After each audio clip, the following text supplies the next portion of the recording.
ललन सिंह को एक ऐतराज तो है कि नीतीश कुमार के ज्यादा करीब जाइएगा तो हमारा पत्ता कटिएगा, हम न बनेंगे डिप्टी सीएम नीतीश हटेंगे तो आपने ना।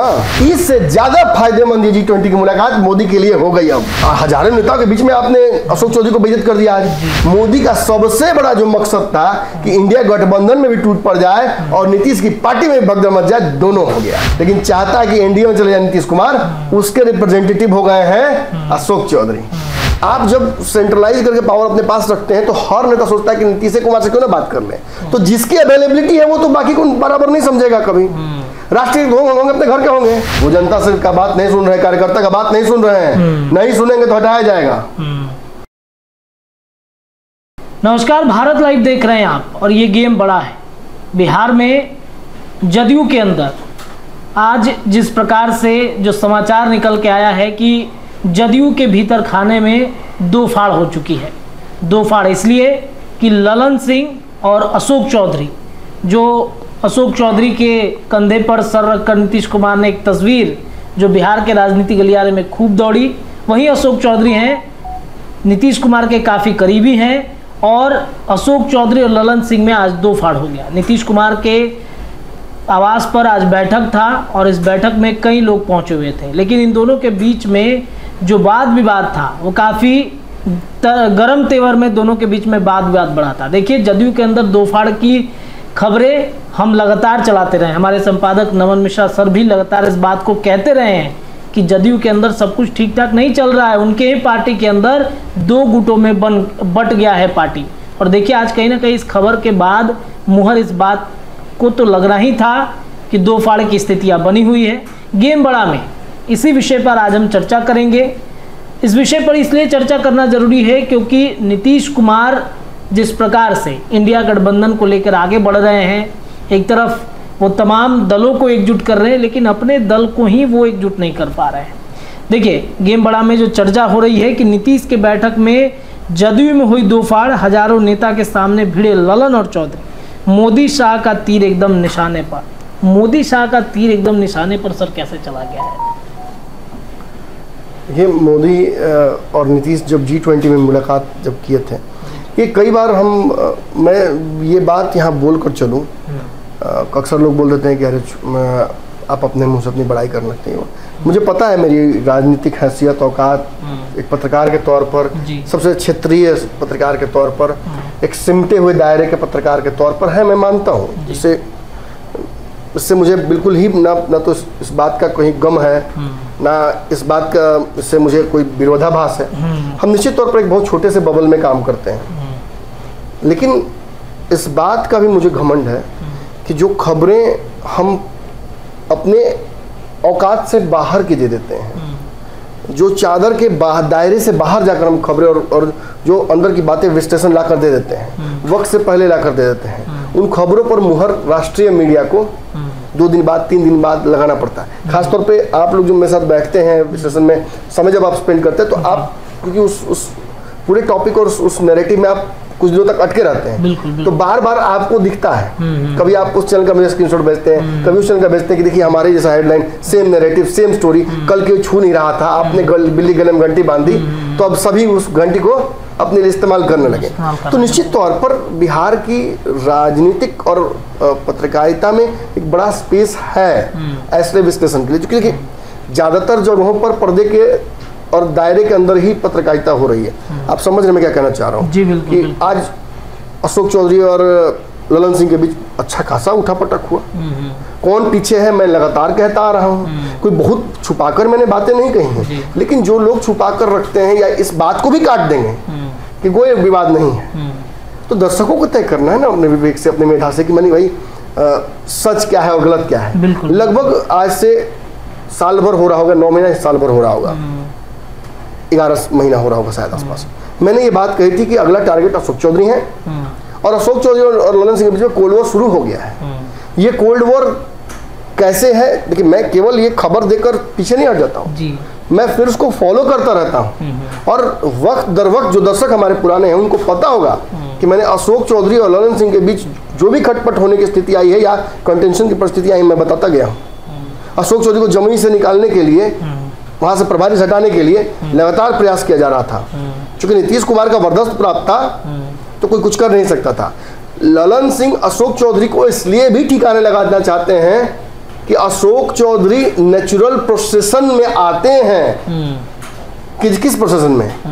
जिस प्रोसेशन में आरसीपी के बाद उपेंद्र कुशवाहा के बाद कोई और आता। जी जी जी।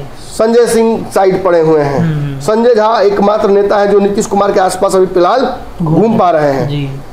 आप देखते हैं कि कभी लगता है कि अशोक चौधरी का मुड़ी लड़ा रहे हैं, कभी लगता है कि उनके गले पड़ रहे हैं, कभी लग रहा है कि गर्दन पे लट जाएंगे, कभी प्रेम, कभी कभी दूसरी भावना ये प्रस्तुत हो रही है बार बार। इसका कारण है पार्टी के फ्रंट लाइन में जो नेता खड़े हैं उनके पीछे पार्टी पिरामिडल है, पावर डिसेंट्रलाइज होता जा रहा है जी। ऊपर में आके सेंट्रलाइज होता है नीतीश के पास, और इसके कास्केडिंग इफेक्ट मैं बार बार कहता हूँ होंगे ही होंगे।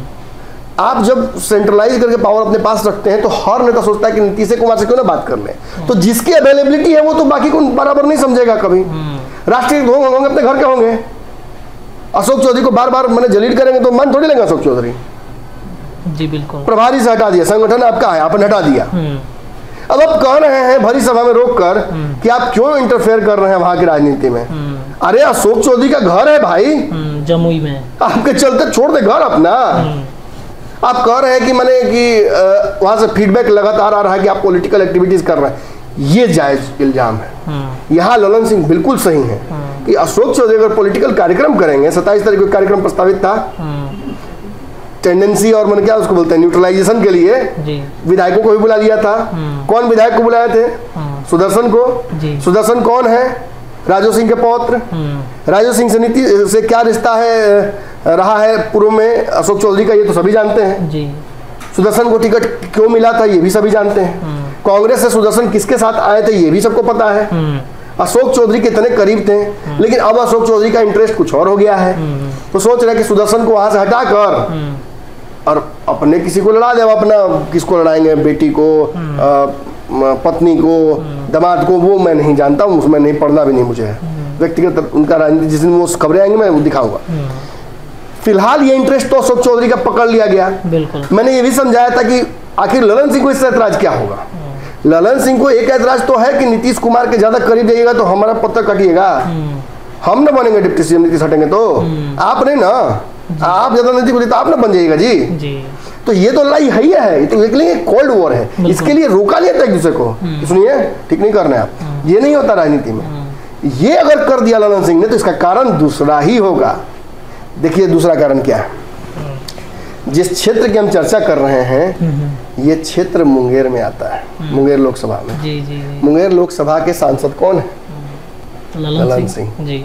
ललन सिंह सबसे ज्यादा किसका वोट लेकर अगर वहां से जीतेंगे तो जीतेंगे? भूमिहारों का। बिल्कुल। सुदर्शन कौन जाति के हैं? भूमिहार है। राजू सिंह भूमिहार, सबसे बड़े भूमिहार राजू सिंह वहां के, उनका नाम सबसे बड़ा है।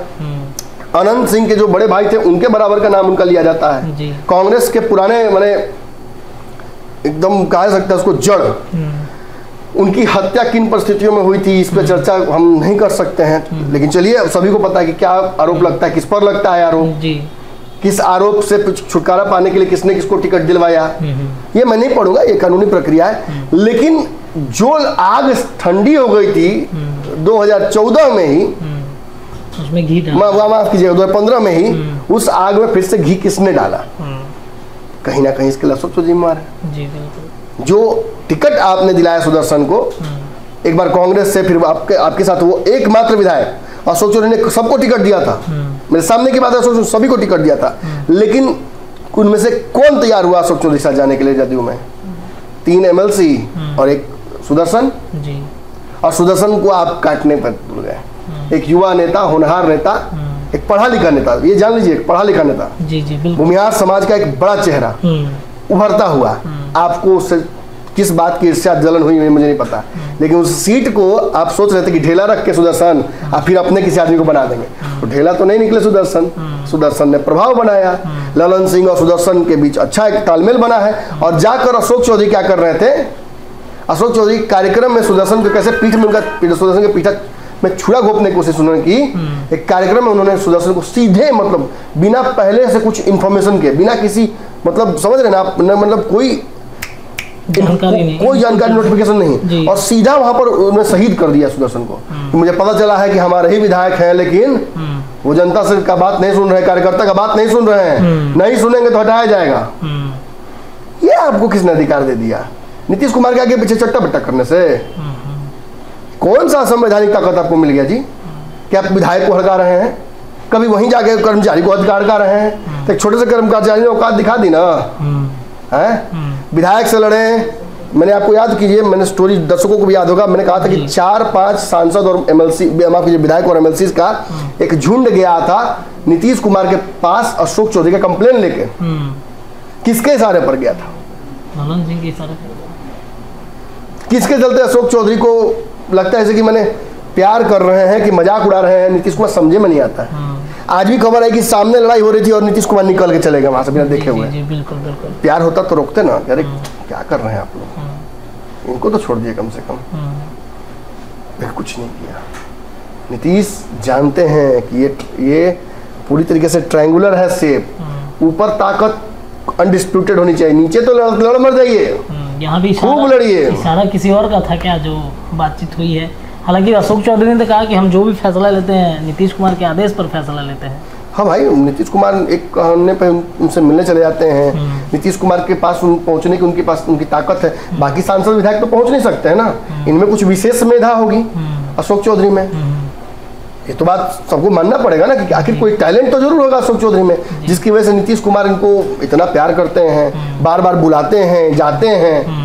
अभी टैलेंट कहाँ है वो तो हम सभी को देखना पड़ेगा आगे चुनाव में। लेकिन ये जान लीजिए, इससे जदयू में मनमुटाव और विरोधाभास की परिस्थिति उत्पन्न हो रही है। कई सांसद, विधायक, एमएलसी इस बात से नाराज हैं कि अशोक चौधरी के प्रति कभी कभी ज्यादा स्नेह दिख जाता है। अशोक चौधरी के लिए नीतीश इजीली अवेलेबल हो जाते हैं और बाकी सांसदों को समय लेकर भी मुलाकात नहीं हो पाती है। तो ये नाराजगी तो रहेगी और इसका प्रतिफल संगठन पर पड़ेगा, खासतौर पर तब जब संगठन में ऑलरेडी 2 फाड़ भइल है। मोदी और नीतीश के मुलाकात में G20 में दोनों ने एक दूसरे के मुलाकात से फायदा उठाने की कोशिश की। जहाँ नीतीश को, जहाँ मोदी ने यह एहसास कराया कि देखो नीतीश जैसा नेता भी जो मेरा विरोध में पूरे देश में घूम रहा है इंडिया गठबंधन बनाने के लिए, वो भी बुलाने पे मेरे एक बार में आता है। बिल्कुल। और दूसरा, नीतीश कुमार को यह फायदा हुआ कि इंडिया गठबंधन को दिखाया कि देखो हम वहां जा सकते हैं, वहां मेरे लिए रास्ते बिछाए हुए, ग्रेड कारपेट लगा हुआ है, जब चाहे जा सकते हैं। बाद में जो कुछ इसमें हुआ, चाहे इंडिया के गठबंधन दलों के द्वारा दिया गया बयान नीतीश के फेवर में, चाहे उपेंद्र कुशवाहा का बयान हो या फिर अमित शाह का पानी और तेल वाला बयान, नीतीश के लिए सब बयान वेलकमिंग है, सब नीतीश के लिए रेड डोर कॉर्पेट बिछा कर लाने की तैयारी थी। लेकिन नीतीश से ज्यादा फायदेमंद ये G20 की मुलाकात मोदी के लिए हो गई अब, क्योंकि मोदी का सबसे बड़ा जो मकसद था कि इंडिया गठबंधन में भी टूट पड़ जाए और नीतीश की पार्टी में भगदड़ मच जाए, दोनों हो गया। जहां एक तरफ ललन सिंह चाहते हैं कि इंडिया गठबंधन में नीतीश कुमार रहे, वहीं पार्टी का एक बड़ा हिस्सा जो ललन सिंह को समाप्त करने के लिए कम से कम, लेकिन चाहता है कि एनडीए में चले जाए नीतीश कुमार, उसके रिप्रेजेंटेटिव हो गए हैं अशोक चौधरी। अब आगे क्या होगा वो तो सभी जानते हैं। ये गुट मतलब अलग बटा हुआ है, वो चाहता है कि किसी भी तरह नीतीश कुमार को ले चला जाए अंदर एनडीए के तरफ में। देखिए सुदर्शन, देखिए बात समझ लीजिए, अगर ललन सिंह को दोबारा चुनाव जीतना है तो उसके लिए वहाँ भूमिहारों को नाराज नहीं कर सकते हैं। भूमिहारों के बड़े नेता वहाँ पर सुदर्शन हैं और सुदर्शन की नाराजगी झेलना नहीं चाहेंगे, चाहे जदयू को लेकर हो या संगठन को लेकर हो। और अगर फेवरिज्म कर रहे हैं ललन सिंह सुदर्शन को लेकर तो ये गलत नहीं है, ये टिट फॉर टैट है, पार्टी को उसके बदले में कोई फायदा ही है, वोट बैंक का फायदा। तो ऐसे में अगर अशोक चौधरी आकर काम बिगाड़ने की कोशिश करेंगे, जब प्रभारी से हटा दिए गए तब भी आकर 27 तारीख को कार्यक्रम यहाँ करेंगे पॉलिटिकल, तो ये तो बर्दाश्त नहीं ना होगा। और इसके लिए मंच भले ललन सिंह ने गलत चुना, लेकिन जो कहा वो गलत नहीं कहा। पॉलिटिकल इंटरफेरेंस अगर जमुई में उनकी जारी रहेगी तो पार्टी अनुशासन तो कार्रवाई उन पर कर सकती है। मंच आप बोल रहे हैं कि गलत चुन लिया, कहीं हो सकता है प्री प्लान्ड हो। हम वही मैं यही इशारा कर रहा हूँ, मंच गलत चुना लेकिन हो सकता है अच्छा भी चुना। बिल्कुल, जान के गलत चुना, देख के चले गए, कुछ बोले भी नहीं। हजारों नेताओं के बीच में आपने अशोक चौधरी को बेइज्जत कर दिया आज। अब राष्ट्रीय अध्यक्ष के सामने कितना बोलिएगा, यही ना बोलिएगा कि हम नीतीश कुमार से पूछ के आते हैं, तो नीतीश कुमार से पूछ के आते हैं तो जय नीतीश कुमार से पूछ लीजिएगा। अगला बात ये भी तो दिखाना चाह रहे हैं कि देखिए आपका आदमी जिस पर आप प्रेम जता रहे हैं, देखिए क्या कर रहा है, मेरे क्षेत्र में जाके घूम रहा है बिना पूछे। एक्सपोज कर दिया, एक्सपोज कर दिया। और अशोक चौधरी इन्हीं मैंने तिकड़मों के चलते राजनीति में थोड़े बदनाम हो जाते हैं। अक्सर उनके साथ ये लग जाता है लांछन। कांग्रेस से भी जब भागे थे तो रो के भागे थे, याद है ना? यही आरोप लगा था कि तिगड़मबाजी करते रहते हैं, अंदर का खेल खेलते रहते हैं, ऊपर से कुछ और नीचे से कुछ और। इसी कड़ी में आज मैंने देखिए, मैं कहा ना कि राजनीति में हर शेर को सवा शेर मिलता है। अशोक चौधरी अब असली चापा उनका पड़ा है। ललन सिंह के चुंगल से असली भूमियार बैठाया है उनको। अब इस भूमियार के चुंगल से निकाल के दिखाए ना। तो अपना खेल खुद ही बिगाड़ लिए हैं क्या? जिस खेल को लेकर के आगे बढ़ रहे थे अशोक चौधरी, ऐसा लगा कि अब बड़ा जिम्मेदारी नीतीश कुमार देंगे। देखिए, नीतीश कुमार एक बार कहे थे टेबल पे हाथ पीट के, यही कॉफी टेबल पे, कि बिहार का मुख्यमंत्री तो बनबे करेंगे। वैसे ही एक बार अशोक चौधरी ने भी कहा था। अच्छा। एक बहुत सीमित दायरे में कहा था, लेकिन मैं फॉर्चुनेटली वहाँ था। मैंने वो चीज़ें सुनी थी। अच्छा। और अशोक चौधरी ने कहा था कि बिहार का डिप्टी सीएम तो किसी हालत में बनबे करेंगे। सीएम नहीं तो डिप्टी सीएम, ये कहा था उन्होंने। और मुझे लगता है कि ये जो डिप्टी सीएम वाला बात है, जिसके चलते वो किसी हद तक जाने के लिए तैयार है, ये बहुत बड़ा एक कारण है इस विवाद का। और ललन सिंह से अशोक चौधरी के कोई मैंने एक खेत का लड़ाई नहीं है। संगठन में इमीडिएट रिप्लेसमेंट ललन सिंह के अशोक चौधरी ही दिखते हैं।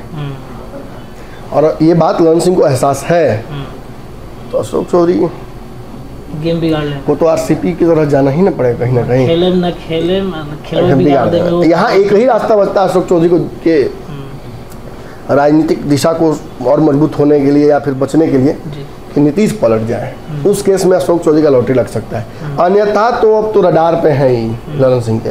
ये आज जब सार्वजनिक रूप से हो गया तो अब बंद कमरों में तो क्या क्या नहीं होगा। वो तो चर्चाएं हम लोग लगातार आप भी करते रहे कि कुर्बानी अब अशोक चौधरी को देनी पड़ेगी, वो सही हो रहा है एकदम निश्चित तौर पर कुर्बानी देनी पड़ेगी। अशोक चौधरी को देखिए ना, अभी कितना घाट का पानी पिलाया जाता है। बहुत लंबी तैयारी है, बहुत बड़ी टीम है जो अशोक चौधरी से एकदम मतलब चिड़ी हुई है, और वो अपना काम करेगी ही करेगी। चलिए, तो गेम बड़ा है, आपने समझ लिया किस तरीके से एक प्लानिंग के तहत एक कहीं ना कहीं जो रचनाएं रची जा रही हैं पार्टी के अंदर में। ऐसे में क्या अशोक चौधरी की कुर्बानी जाएगी या फिर क्या कुछ होगा? तमाम चर्चाएं लगातार गेम बड़ा में हम करते रहेंगे। देखते रहिए भारत लाइव। बहुत बहुत धन्यवाद। धीरे धीरे से मेरी जिंदगी में आना, धीरे धीरे से दिल को चुराना।